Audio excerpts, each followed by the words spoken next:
Well, welcome to the Heartwise Relationship Academy. I'm Ruth Sharon, and this is my dear husband, Jim Sharon. Your very dear husband. Very dear husband, yes. 51 years of dearness. And we are the proud collaborators of this book, Heartwise, Deepening and Evolving Love Relationships.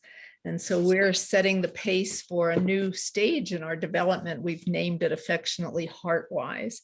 And now we have a series of webinars that we're doing. So I want to just share screen and let you see what we have been up to. See if this is the right place to go. So we are in, well, let me start from the beginning. Sorry. There we go.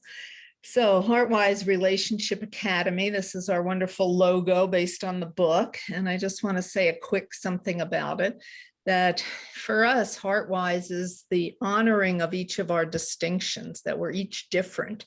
You see in the tree, they each have their own qualities and traits and aspects. And, you know, we are two separate people, and we create this space to have our unity, our conscious collaboration as two human beings being in relationship together. And how can we use that space to heal unhealed traumas, unhealed wounds, that we can actually be agents of our own healing.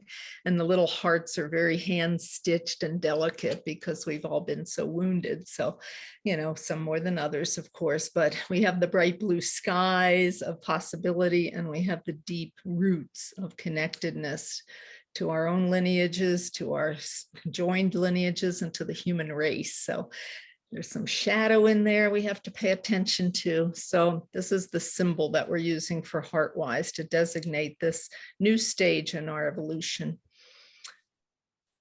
And we've had this wonderful season 2.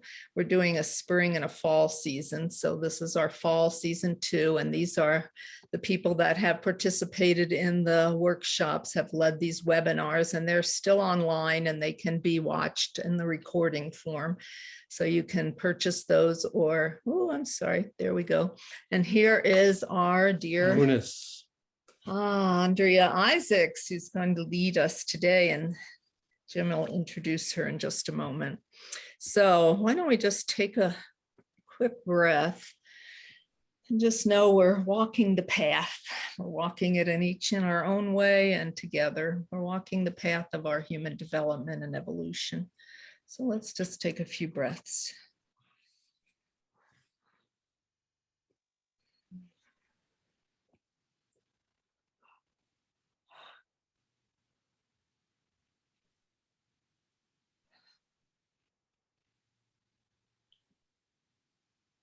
And we also want to open our hearts to the spaciousness of life, the eternal spaciousness. This picture depicts that for me. So just see if you can feel that warmth in your heart, that expansiveness, the sun rising or the sun setting, and the waves coming in and going back, just breathing in and out with the waves.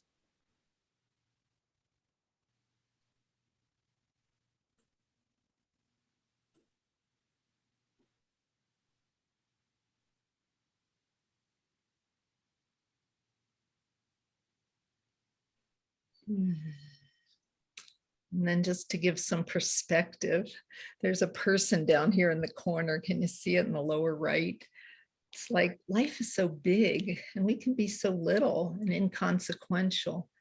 And yet we are joined together as a collective, that we have more power with each other as we join together in our collaborations and our attunements to this opening of our hearts and being really evolving human beings instead of stuck human beings, caught, tangled, codependent, that we can actually be autonomous and sovereign as human beings. So we're Jim and Ruth Sharon, and we came up with this concept. So what is the Heartwise approach? We're going to keep exploring that with you through all different avenues. So we'll move on now. You can see our wedding picture. Whoa, 1970. You were so cute, honey, my tall, dark, and handsome boyfriend. Okay, so I'm going to stop sharing now and come back to the live screen here, and Jim will introduce Andrea so we could kick off this program. You know what? For 27 years in 27 countries, and that's a big wow for me, 27 countries, Andrea Isaacs has taught her unique and empirically validated approach to, what I consider a psychospiritual, a profound psychospiritual tool. I can really vouch for that. Ruth and I have ourselves worked with the Enneagram for over 25 years, both personally and professionally. And in my humble experience, this is an approach that really does open up emotional intelligence. It facilitates not only that, but also gives people a sense of a realization of what wholeness really is. So it's a very amazing tool. And you know what, Andrea, and I still struggle with Andrea, all those. Andrea, we have only met you over the years on several occasions, but each one of those, we have found you really warm, and the meeting was delightful. And so it's great to be able to recently reconnect with you, over this journey that we've shared together. I thought I might have wanted to say something else. Yeah, we're just both really excited tonight to witness firsthand your somatic approach to working with the Enneagram.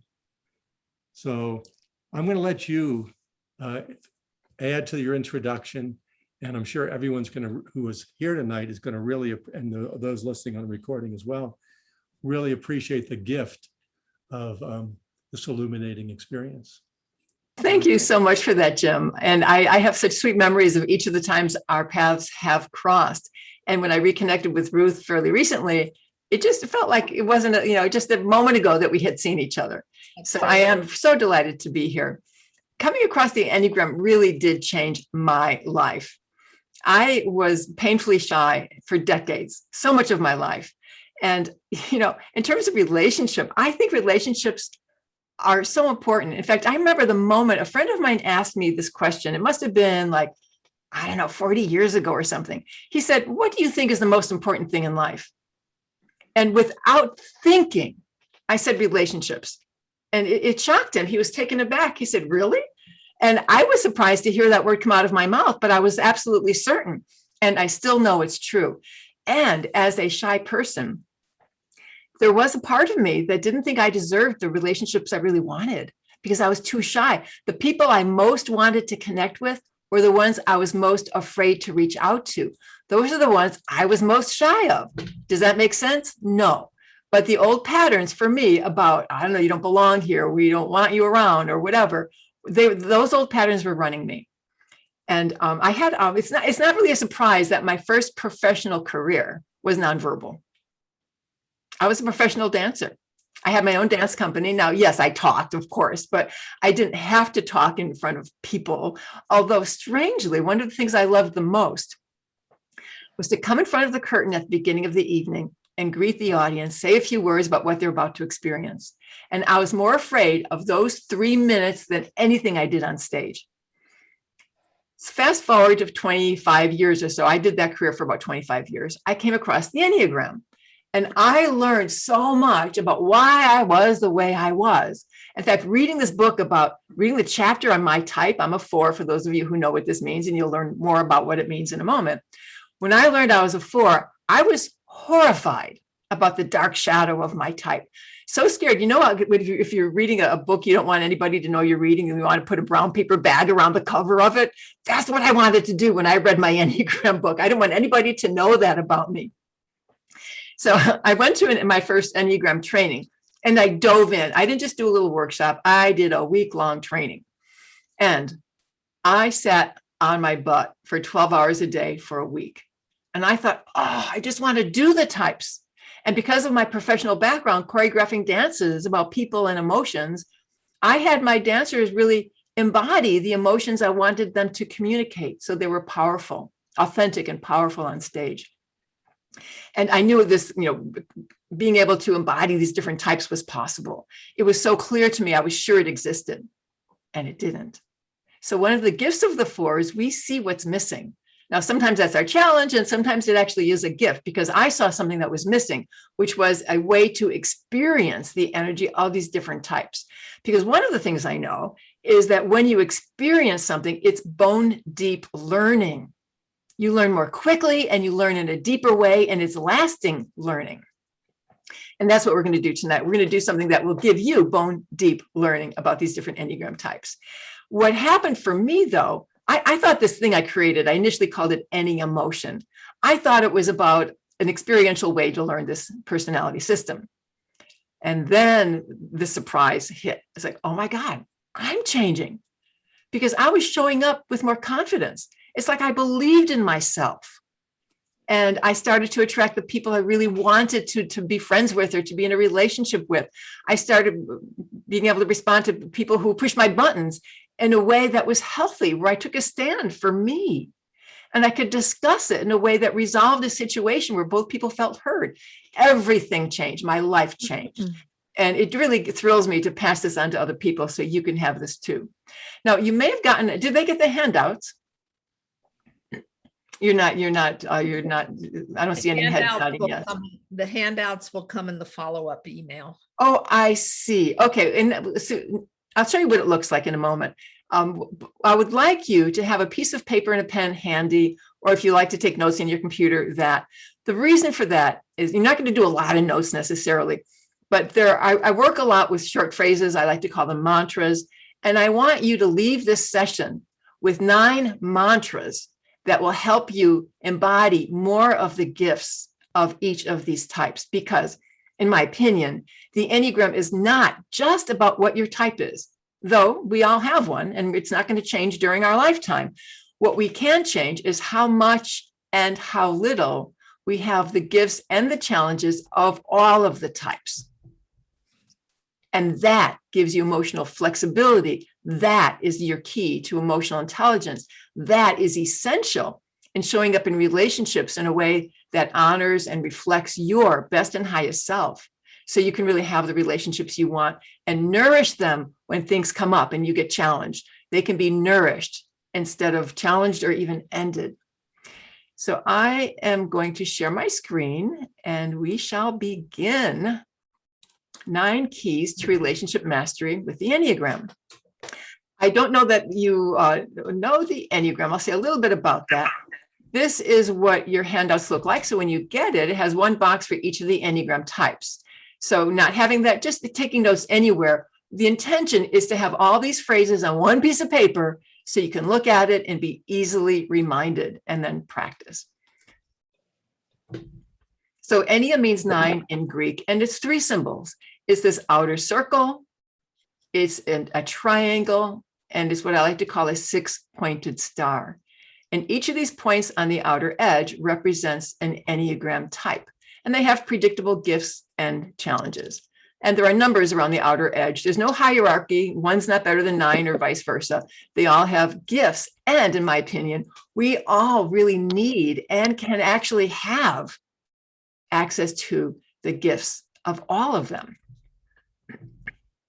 Now, one of the things the Enneagram type does determine is what your comfort zone is. Let's imagine this circle reflects your comfort zone, the ways you respond when life happens. It's your thoughts, your feelings, and your actions, the things that you do in your life. Whether you like them or not, they're familiar. They're in your comfort zone.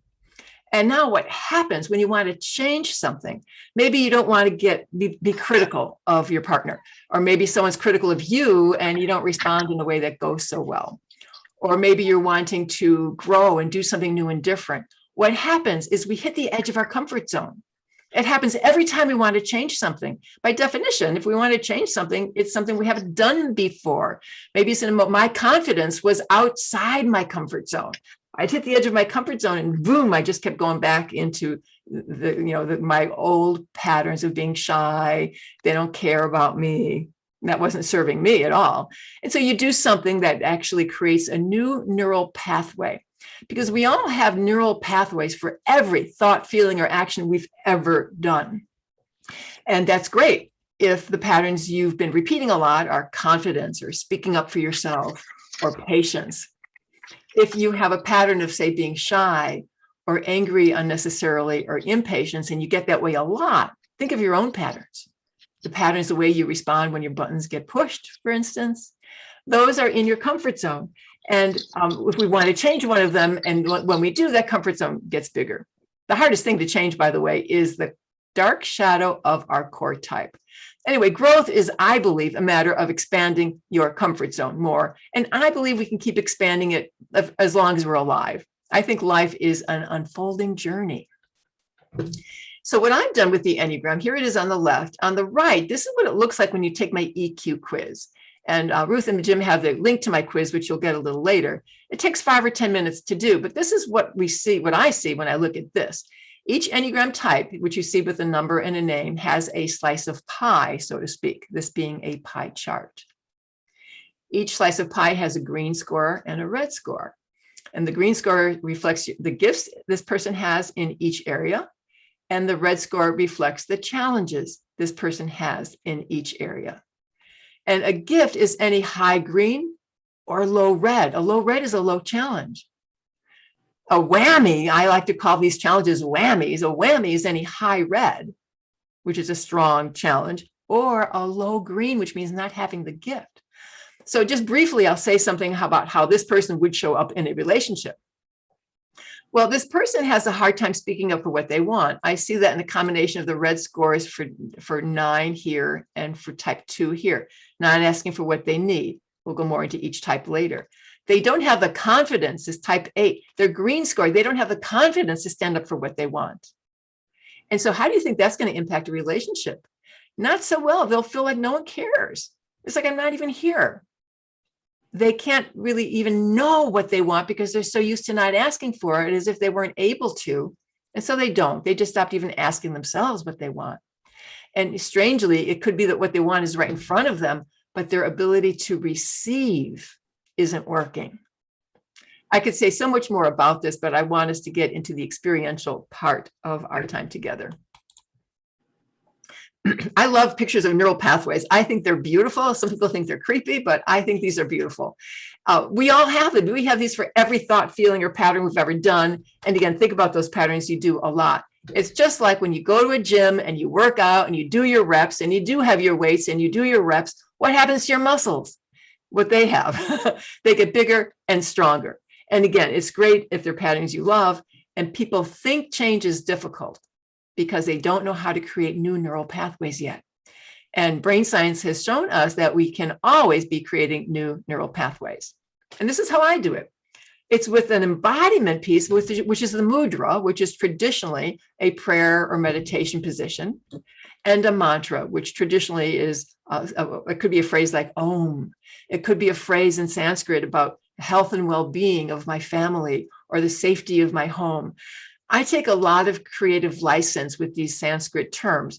I would say any word or phrase that captures how you want to be, and any body position that carries the same intention is very powerful in creating a new neural pathway. And that is the key to change. So here we go, the 9 keys to relationship mastery. And it's really 18 keys because I have 2 keys for each type. We're going to start with the body center. As you all are aware, as human beings, we have these different capacities. We have this physical capacity, and our physical center of our body is our belly center. Place your palms on your belly center, the area just below your navel. That is the home of your easy, natural self-confidence. We also have a heart center. Everyone has a heart center. It's the home of our feelings. And we all have a head center, the home of our thoughts. And there are 3 Enneagram types that live in each of the 3 centers. I like to start with the body center. And the first type in the body center is the leader. Now, in a moment, I'm going to stand up and actually do what I'm talking about. Because if I just tell you, excuse me, research has proven, you're going to forget 80% of what I say. If I show you, it's a little better. It's 50%. That's still not so good. So what are we going to do? Well, if you actually do it with me, you'll remember 80%. And that's what I want for you. I want you to really get something out of your time here, which means if you're here to learn something, when I stand up and do what I'm going to do, I want you to join me. And here's why we're doing this. It's to create a neural pathway, either for more of the gift or less of the challenge of type 8. So I'll speak about it and then I'll stand up and I'll do both of these. This is the known for is what the 8, the leader, is known for. They are naturally, easily self-confident. For them to hold their ground, they do it like I breathe. You know, I never could hold my ground before I came across and developed this work. They hold their ground easily and naturally, and they speak up. They would speak their truth. And I couldn't do that. I would have the words, they'd be stuck right here in my throat, and I couldn't do that. This was so powerful for me in changing my ability to be present and to not have to be shy. That shy neural pathway was so strong. It was running me. It was always in charge. This was key to changing that. Now, what happens for type 8 is they have this dark shadow, as all types do. Their dark shadow shows up like anger, rage. They speak their truth, but they'll do it with a hammer and they'll beat you over the head with it, and they get angry about it and they can get controlling. And I remember being so afraid of that energy when I was a kid that I swore I'll never be like that. But there's a saying, we throw the baby out with the bathwater. And that's what I did. I couldn't have my confidence. So to lower the challenge of type 8 is this other mantra: I speak gently from my heart. And now I'm going to invite you all to stand up. Because if you want to learn 80% instead of forgetting 80%, you're going to want to join me in doing this. I'll show you what it looks like. And I'm going to invite you to join me. I'm going to take my hands like this, and I'm going to say, I hold my ground. Oh, that feels really strong and powerful. I'm going to invite you to widen your stance and say, I hold my ground. Let's do that again. Good job. And I hold my ground. And this next one will feel a little different. And speak my truth. Let's put them together. I hold my ground and speak my truth. And I want you to hold it in your body for a moment, because that is when and how you train and strengthen this neural pathway. If you have a lot of this energy in you already, you don't need this one. But if you don't have a high score here, if this is not a familiar feeling or neural pathway, do it one more time. I hold my ground and speak my truth. Now, if that comes easily and naturally, this one will feel very different. I invite you to place both hands on your sternum and say these words: I speak gently from my heart. And I'm noticing my energy soften when I say those words. Join me in that one. I speak gently from my heart.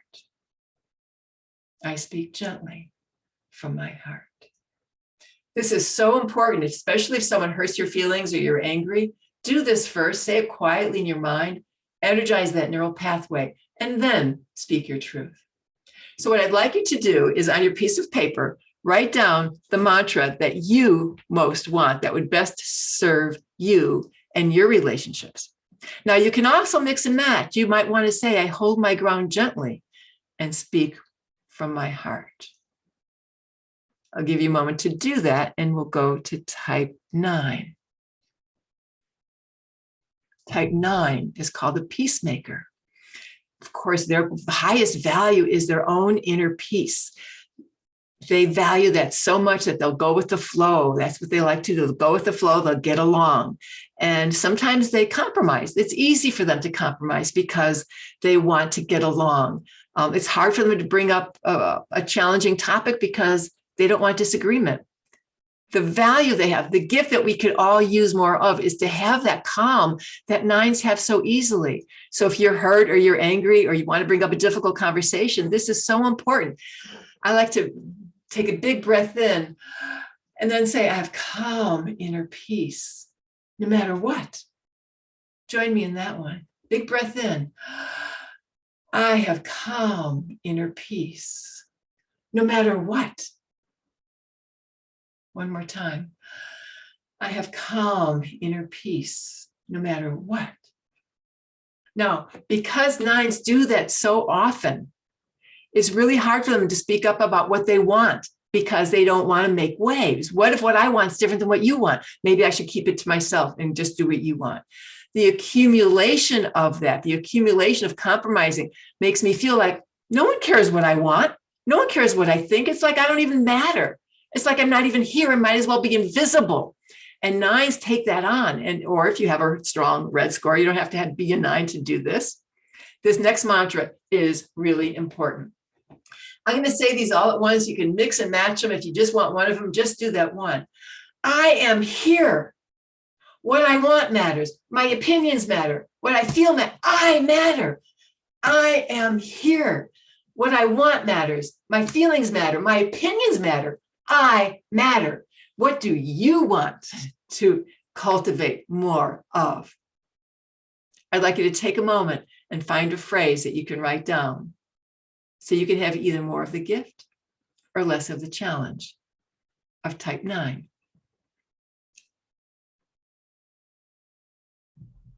And type 1, called the perfectionist. They want to strive to make things more perfect. Their intention is to make the world a better place. Their intention is to live with alignment. So their thoughts, their feelings, and their actions are aligned. And integrity is a value they hold very high. And they strive for that. It was really useful for me to understand my father when I realized he was a 1, because this is a value. It's a beautiful value. It's caring about doing things the right way. However, they could take it too far.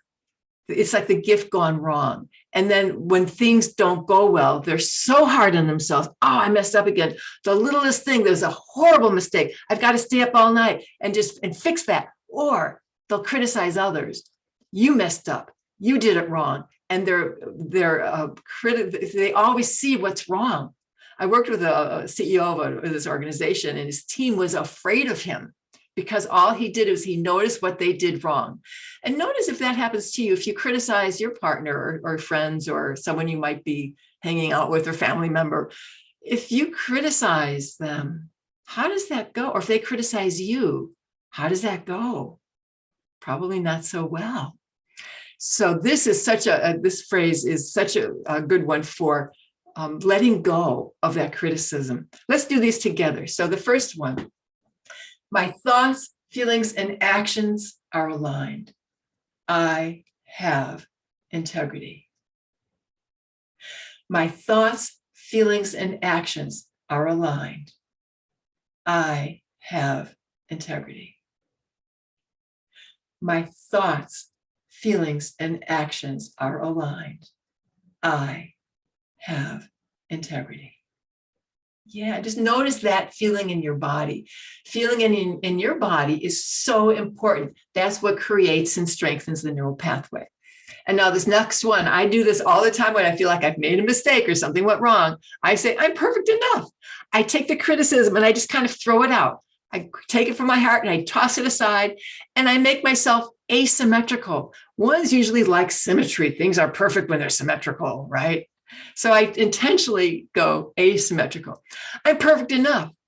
If you find you're criticizing someone else, say it in your mind. You don't have to say it to them. You're perfect enough. Or if you're angry at life, which sometimes happens, life is perfect enough. So let's do these together. Remember, you're just going to throw it out. Throw that criticism off to the side. I'm perfect enough. Or you are perfect enough. Life is perfect enough. Yes, good job, everybody. Thank you for joining me.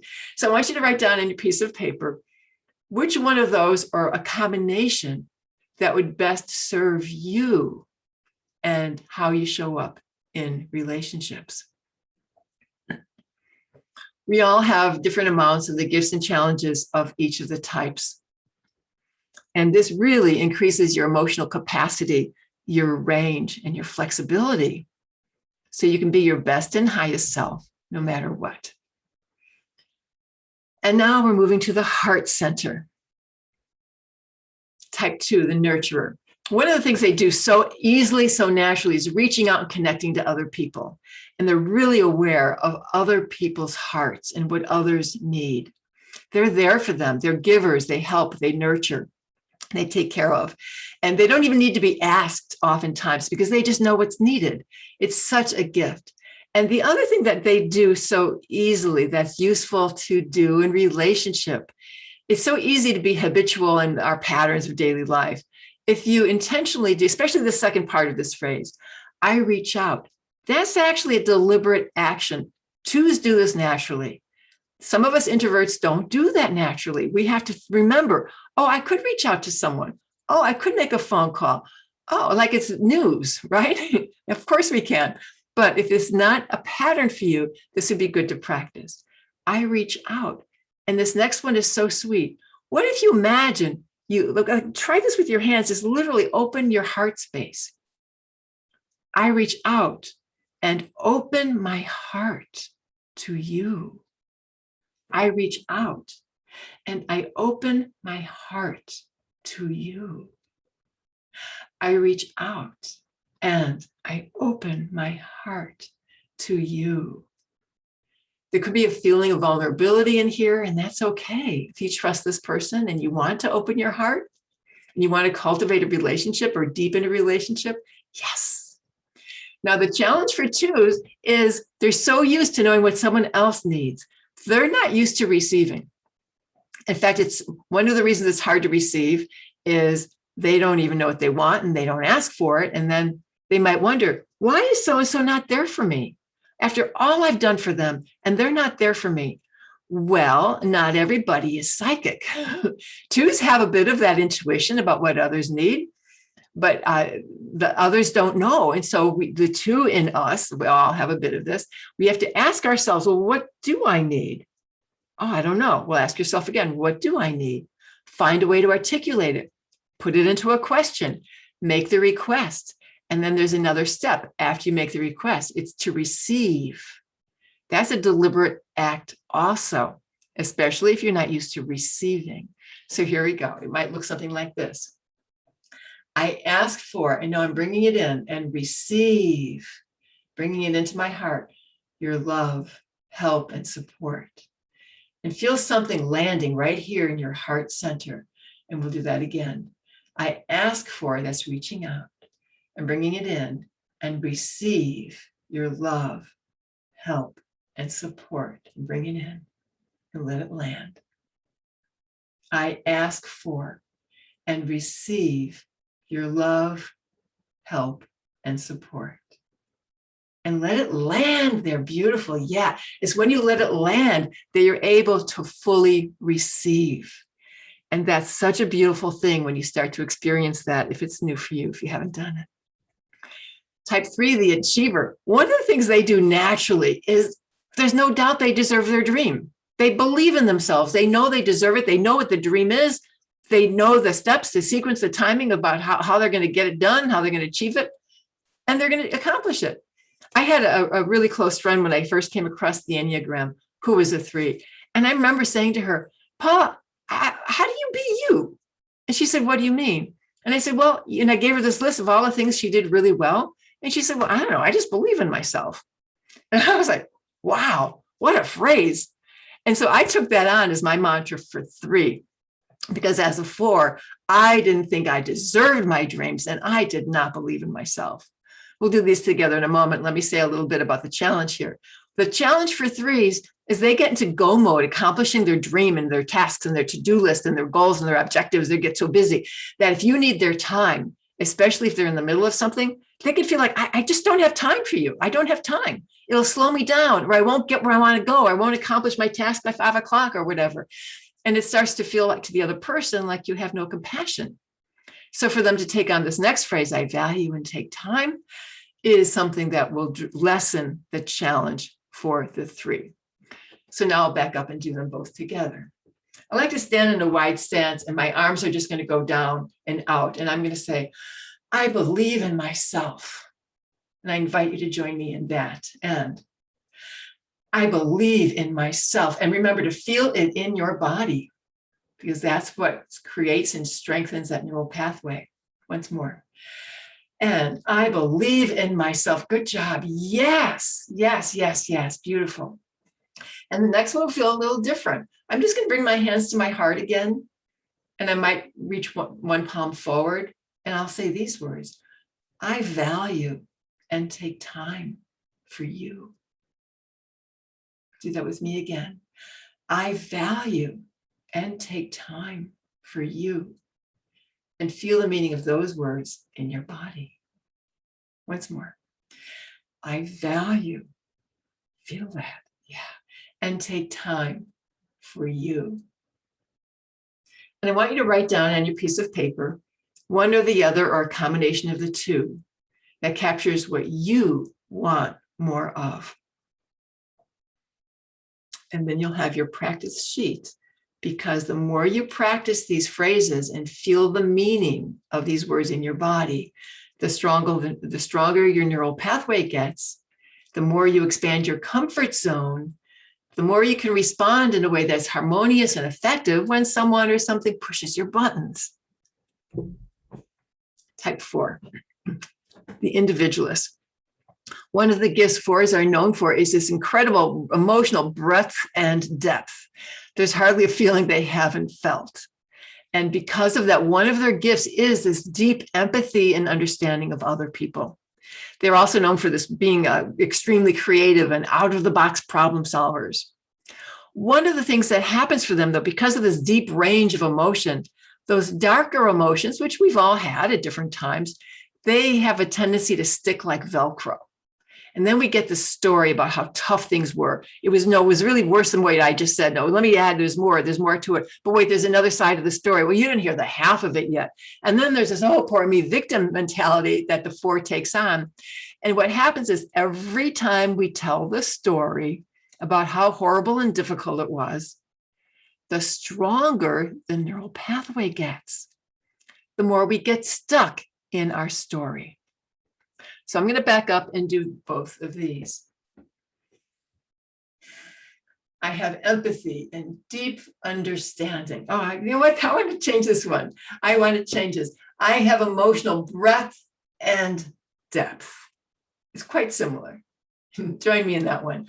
I have emotional breadth and depth. Feel that in your body and let emotion arise, whatever emotion you might feel.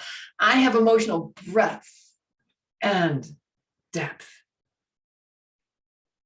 And now what I like to do for this next one, I'm free of my story. I'm going to imagine the story is living here in my heart center, which is where it pretty much lives. I'm going to imagine I could grab it with my hands and I'm going to throw it down and out. I'm going to throw it away and I'm going to say these words. I am free of my story. And some people like to add, and I'm ready for a new one. Let's do them together. Grab that story right here, and I am free of my story and ready for a new one. Once more, and I am free of my story and I'm ready for a new one. Once again, I invite you to write down a mantra that captures one or the other or a combination of the two. And I'm going to send this, my slide deck, to Ruth and Jim so they can distribute it to you if you want that. And I'll change the phrases that I've changed so you have the up-to-date, accurate one. And we're moving to the head center. This is the home of your wisdom, your imagination, your intellectual capacity, and your rational understanding. Type 5. Oops, this is not called the individualist. This is called the observer. Sorry, I didn't change that when I did my slides.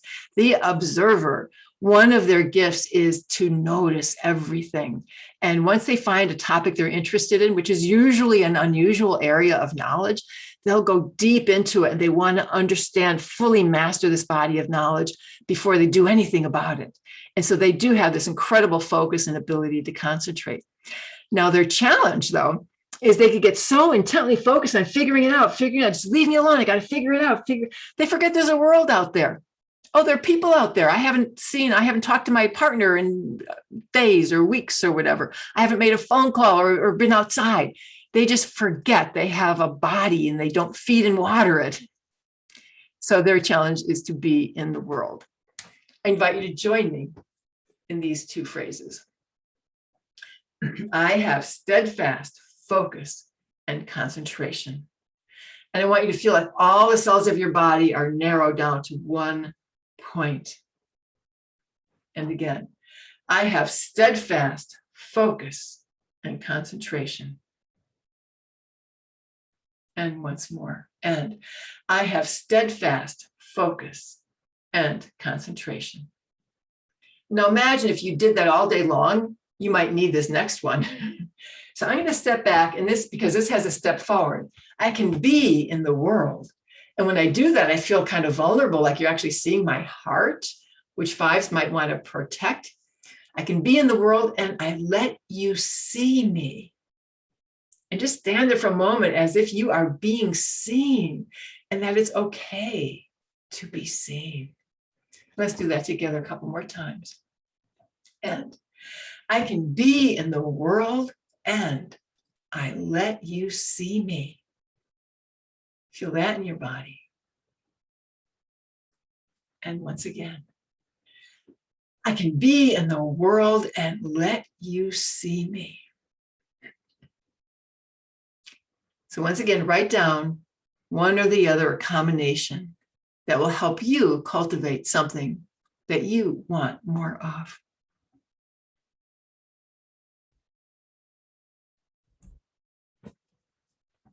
And we'll move to type 6, the loyalist. One of the things they're known for is this idea of trust. It's a value they hold most high. We all value that, of course. It's so much more essential for type 6. When they're healthy, they trust others and they can build relationships where there's strong mutual trust, because it's such a high value that they will live their lives in a way that is trustworthy, and others will notice it and reciprocate it. And that's why they build strong relationships where there's strong mutual trust, where they can build strong teams because there's strong mutual trust. So this idea of trust is just all over type 6. It's such an incredible quality. What they forget sometimes when they're stressed, or when they have a high red score here, what they forget is their own inner knowing. They may ask others, what do you think? What do you think? No, I don't think so. And what do you think? What they'll ask everybody else, forgetting that they may have the answer. They forget where to look for the answer. What they most need is to trust their own inner knowing, to trust their inner guidance.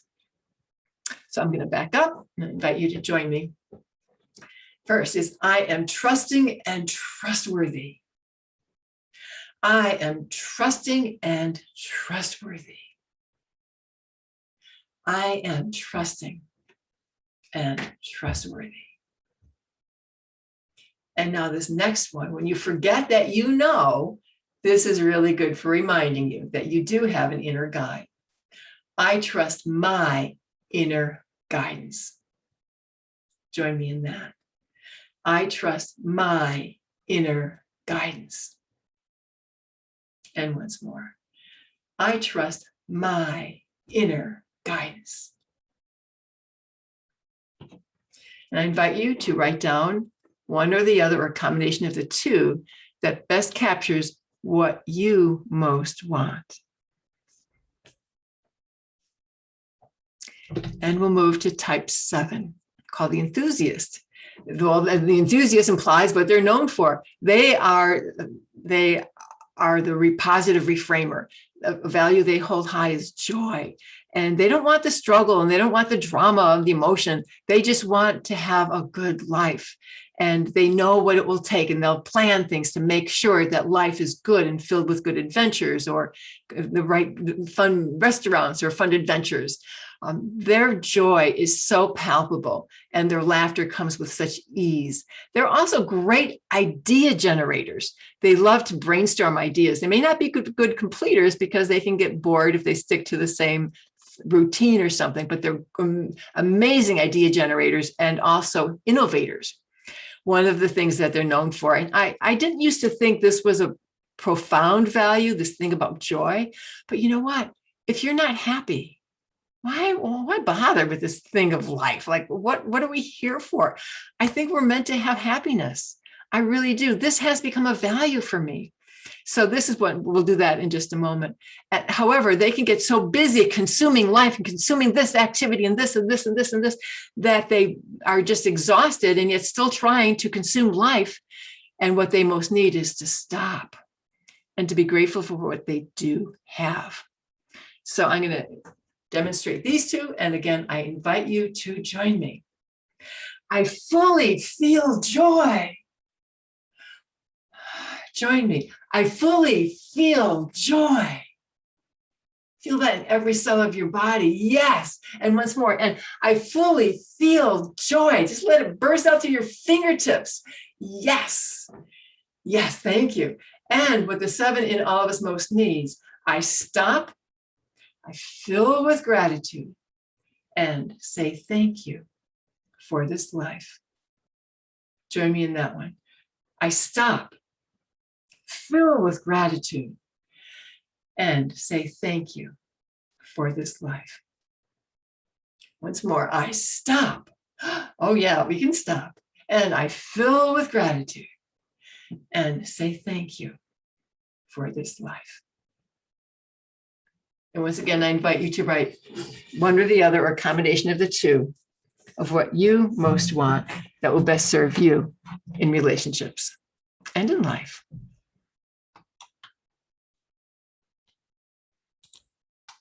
Those are the 9 keys to relationship mastery. And I'll give you a moment to fill in your mantra sheet. And we do have a couple minutes for any questions. I know that Ruth and Jim have one, but let's open the floor and see if there are any other questions before I answer their question. What came up for you?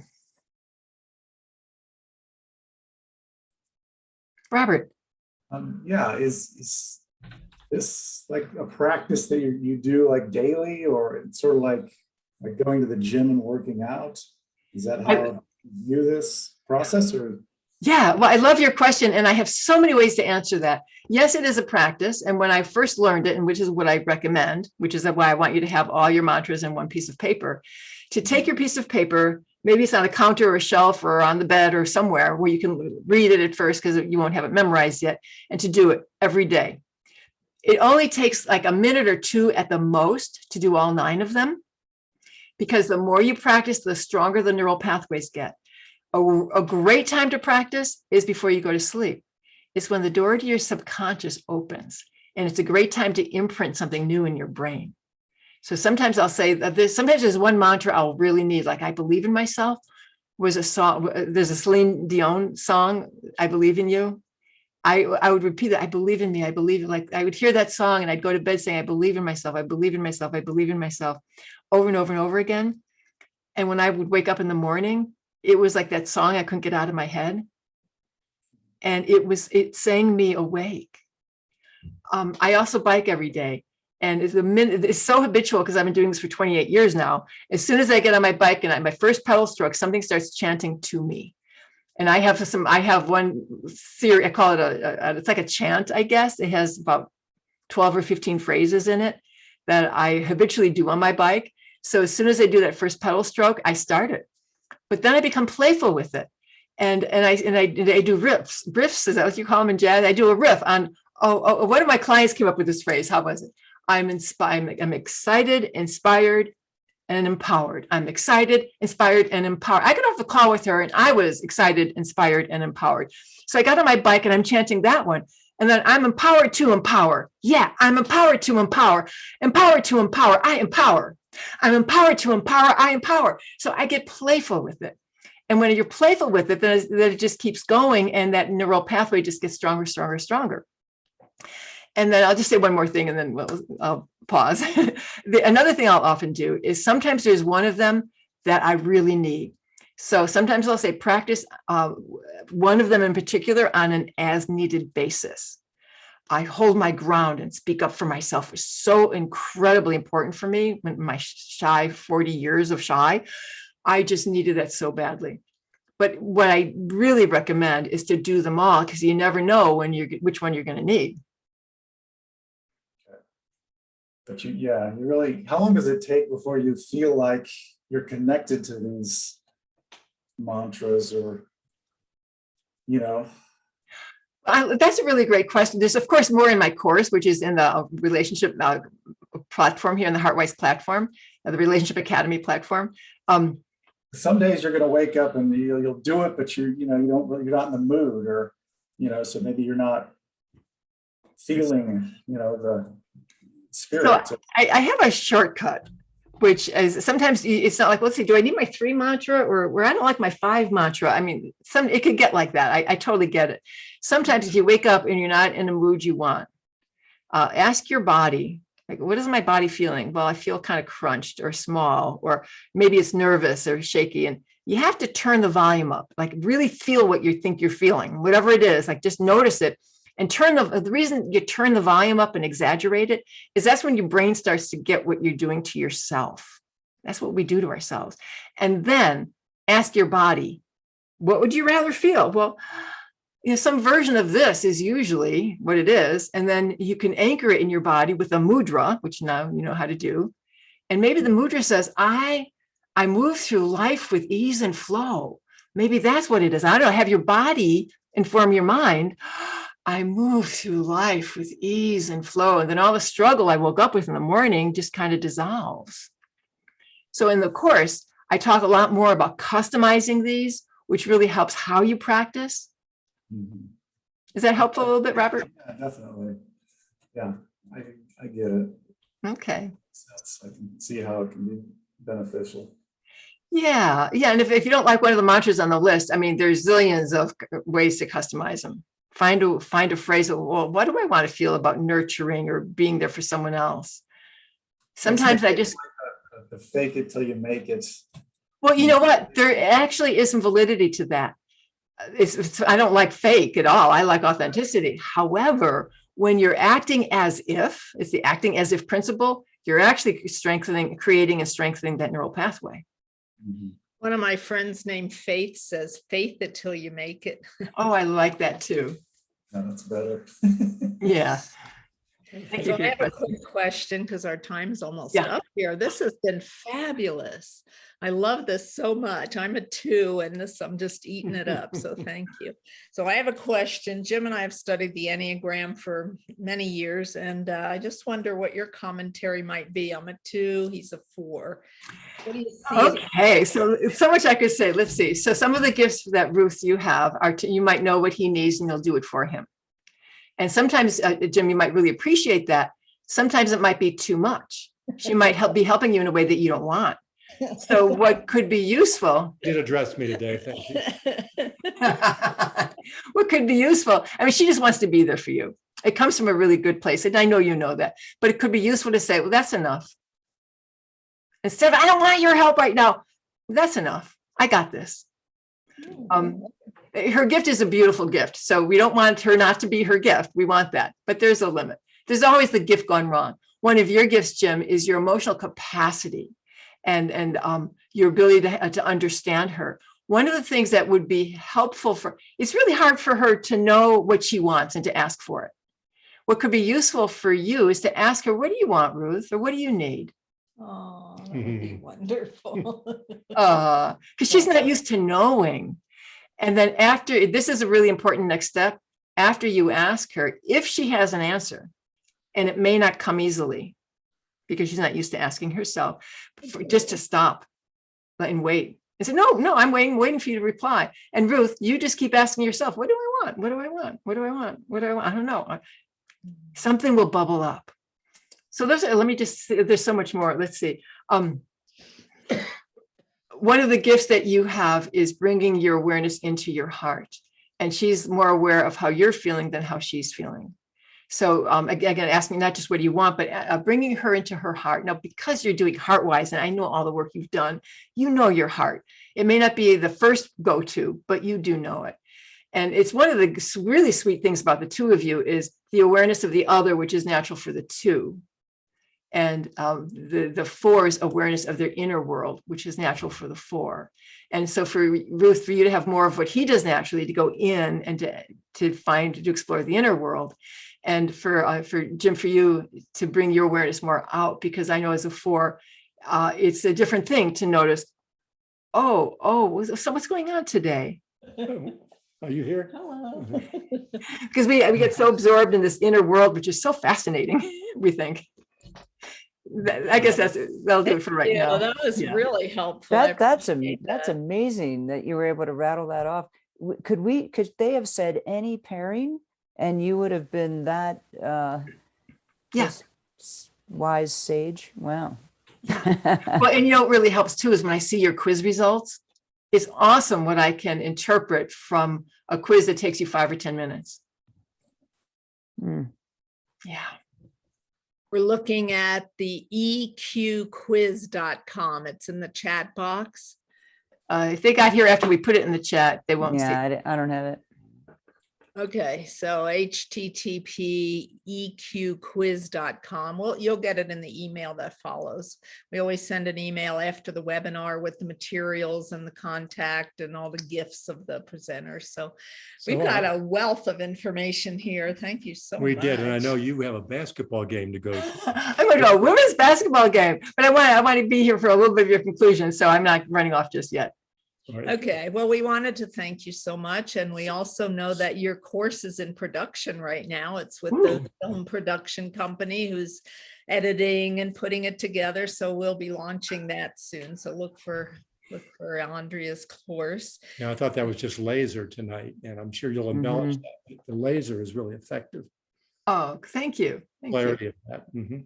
We go a little deeper into it in the course, of course. Of course you do in the course. Yeah. Yes. And we're also making a workbook. So you'll have a downloadable or printable kind of workbook that you can work with these concepts and work with these types and understand yourself and your partner better. So thanks very much, Andrea. I'm going Great to see you again. see if Wonderful anybody to see you both again, and wonderful to meet you all. All the best to you. I look forward to seeing you in the course somehow. Yeah, Great. thank you. Bye. Appreciate it. Thank you. So I'm going to let you just take off and go to the basketball game if that's what you would like to do. And Thank you all for showing up and for joining me. All the best to you. Yeah, thank you guys. Jane. thanks. So we're just going to share screen for another moment and hang out there for another moment. We were looking at this slide where we're keep educating about this next stage. We've affectionately called it Heart Wise, that we start to awaken our hearts to love and be loved and understand each other. And, we've walked a long path here, so we understand this and want to keep passing it on. And we're calling it a wisdom pool because you all know too, what your heart is and all that. So we're creating lots of ways to interface. And Katja, I wanted to introduce you. Katja is here on the call. Let me put you up here. So let's see if I can get you pinned to. Can you all see Katja? You want to say hi?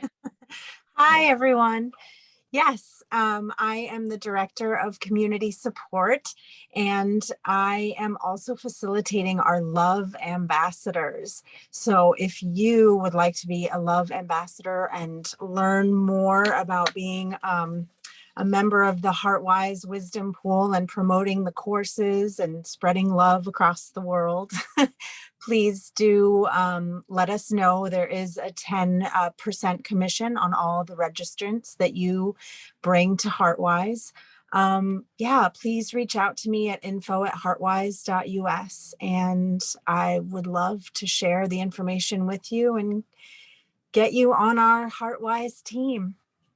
Thank you so much. Yeah, so maybe you and Angela can consult about the email that goes out that you could have that information too, in case people didn't catch it. It's been such a joy to work with Katja. It's just Brooklyn. It's just an amazing serendipity that we're in each other's lives, because her uncle was one of our dearest friends in Greeley in the 70s, and we loved him so much, and he's passed on, and now Katja's in our life. It's just such a blessing bringing him, his spirit along. That's such a wink from above. Right. So we're just about out of time, but we have some next steps in your journey that we wanted to share. We have our book, of course, and we have other books. We've written 6 books. So you can look on Heartwise on Amazon. And then this is our 2nd season. We have season 1 and season 2 of these webinars. And so you can go back and watch some of those. It's such an amazing library. It's such a wisdom pool.